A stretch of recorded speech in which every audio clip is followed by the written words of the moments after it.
I'm Glenn Howell, the pastor of Zionsville United Methodist Church. Zionsville is a suburban Indianapolis congregation.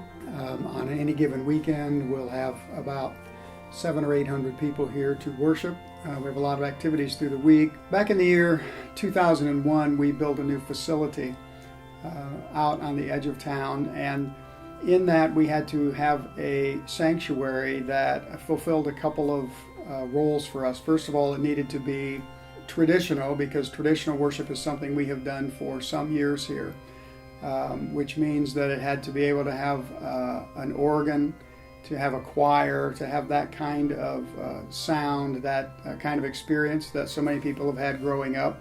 But we also had a very contemporary service at the time that we needed to bring with us too. So for us, that means electronic keyboard, bass, electronic drums, couple of guitars, lots of instrumentation. Everybody's mic'd, soloists are mic'd. So those two styles of worship and those two styles of sound, if you will, can often end up competing with one another.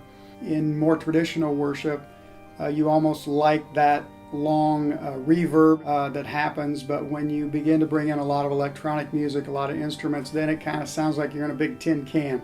So when the facility was built here, it's a very large room with a very high ceiling, and one of the things we discovered immediately was that just the speaking was hard for people to hear. Lots of people said, well, we can't hear, it just sounds garbled.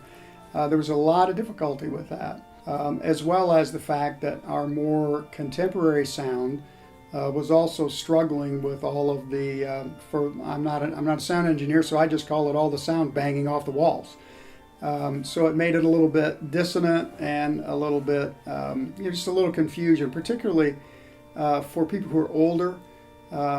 That's not a sound that they were used to, number one, in a lot of their life, and then number two, they have their own sets of struggles sometimes with their hearing, so things need to be a lot more sharp and clear and articulate for them.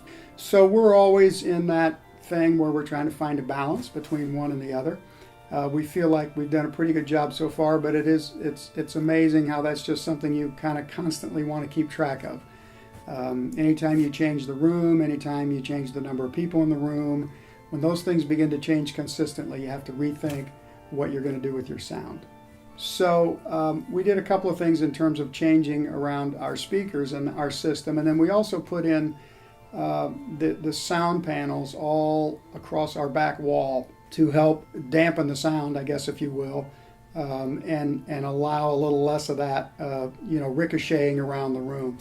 Those things were very helpful for us. Right now, people feel like they can hear.